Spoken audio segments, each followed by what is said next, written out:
तमाम भाई बहन के चरणों में मेरा प्रणाम स्वीकार।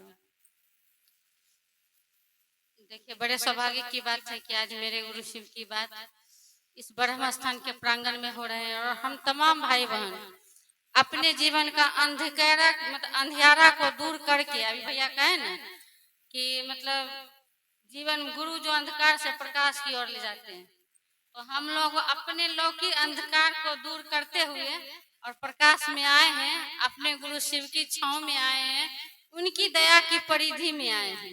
ये हमारा आपका सौभाग्य है दीदी, नहीं तो हमारे पास फुर्सत कहाँ। इस गर्मी के मौसम में हम लोग तो अपने अपने घर में रहते हैं, पंखा के नीचे रहते, सोए रहते, खाते पीते, लेकिन गुरु की बहुत बड़ी मतलब शिव की दया है जो हम आप मतलब अपने गुरु की परिधि में आए हैं, अपने गुरु को दया लेने के लिए आए हैं।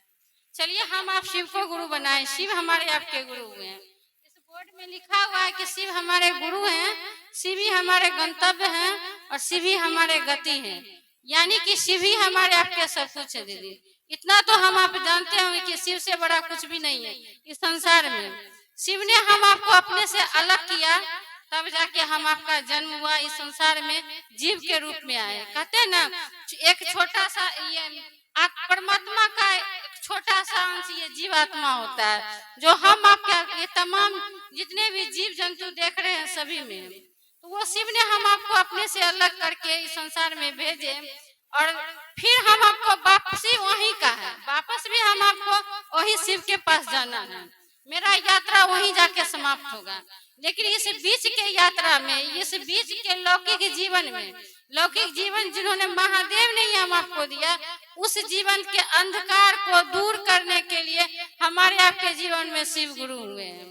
और किनके माध्यम से हुए हैं, किसने बताया है?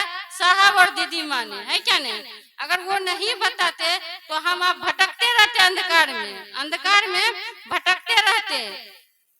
पता है, कहते हैं ना, गुरु के सानिध्य में जब आइएगा तो ज्ञान के साथ साथ समझ भी आता है।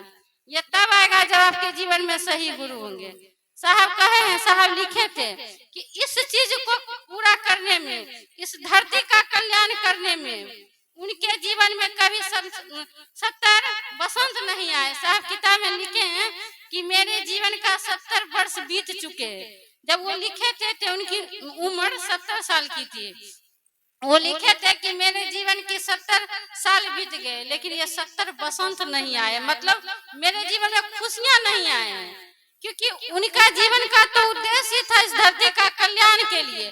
मेरा आपका जीवन, इस एक एक व्यक्ति का जीवन कल्याण हो सके, उसका जीवन शिवमय हो सके, उसके जीवन में सुख शांति हो, उसका जीवन अंधकार से प्रकाश की ओर जाए, इसलिए उनके जीवन में 70 बसंत नहीं आए, खुशियां नहीं आई। लेकिन फिर भी उन्होंने पीछे मुड़ के नहीं देखे, बस चलते रहे, अपने गुरु शिव की राह में चलते रहे, लोगों का कल्याण के लिए, लोगों को भला के बारे में सोचते रहे, अपने बारे में कभी नहीं सोचे।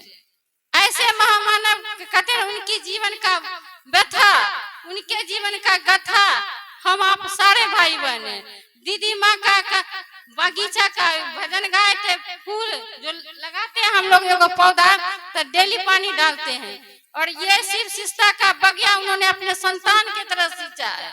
हम आप दीदी माँ के संतान हैं, साहब के संतान हैं।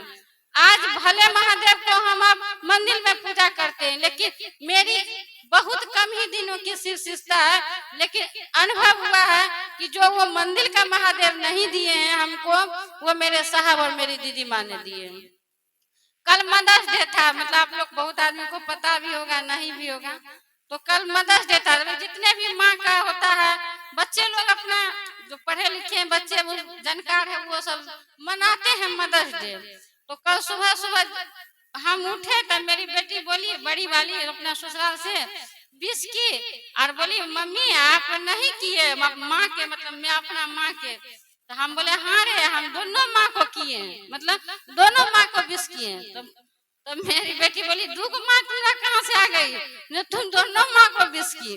बोले, एक माँ तो मुझे जन्म दिया, उसको हम विश किए, और दूसरी माँ ने मुझे दुनिया दिया, मुझे संसार में जीना सिखाया।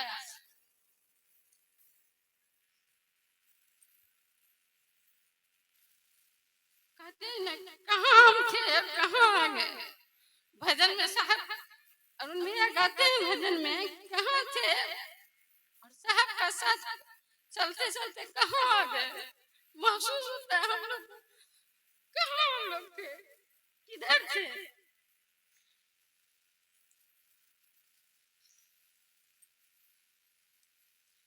कहते हैं ना मेरा जीवन में कुछ अच्छा जरूर किए होंगे जो इस धरती पर आए, जो साहब और दीदी का सानिध्य मिला, उनका प्यार मिला, उस आशीर्वाद मिला। तो ही ना कह दीदी जो मंदिर का महादेव ने नहीं दिया वो साहब और दीदी मान दिए।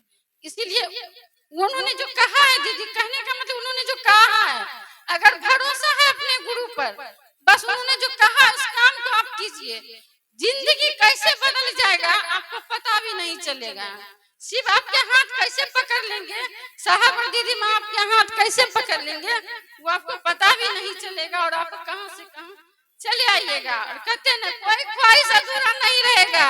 जब साहब का साथ मिल जाएगा दीदी माँ का, तो लास्ट में कोई ख्वाहिश नहीं अधूरी होगी। इसलिए दीदी साहब ने जो कहा है इस काम को हम आप कीजिए। अपने गुरु से रोज दया मांगिए, जितना बार हो सके उतना बार दया मांगिए। साहब तो देखते हैं बंधन से मुक्त कर दिए हम आपको। कल तक हम आप घर में थे, किसी की पत्नी, किसी की माँ, किसी की बहन बन के कोई निकलने नहीं देता था। आज हम आप शिष्य के रूप में जाने जाते हैं। लोग चलते हैं रोड पर तो प्रणाम करता है, किसको? कितना बढ़िया कपड़ा पहन लेंगे उस लोग को प्रणाम नहीं करता है। 5000 का साड़ी पहन लेंगे, स्कॉर्पियो में चलेंगे, 4 व्हीलर में चलेंगे, कोई नहीं देखता है। लेकिन हम आप ये कंगन पहन के रास्ते से गुजर जाते हैं तो लोग हम आपको देख के प्रणाम करता है। ये कितनी बड़ी उपलब्धि है। बाल बच्चा नहीं सम्मान देता है आज का युग में, लेकिन हम आपको गुरु भाई गुरु बहन के द्वारा सम्मान मिलता है। ये गुरु की बहुत बड़ी दया है दीदी। इसलिए हम अपने गुरु शिव की परिधि में रहे, तीनों काम करें, हमारा आपका जीवन शिव में, सुख में और शांति में जरूर होगा। चलिए आप सभी चरणों में मेरा प्रणाम स्वीकार।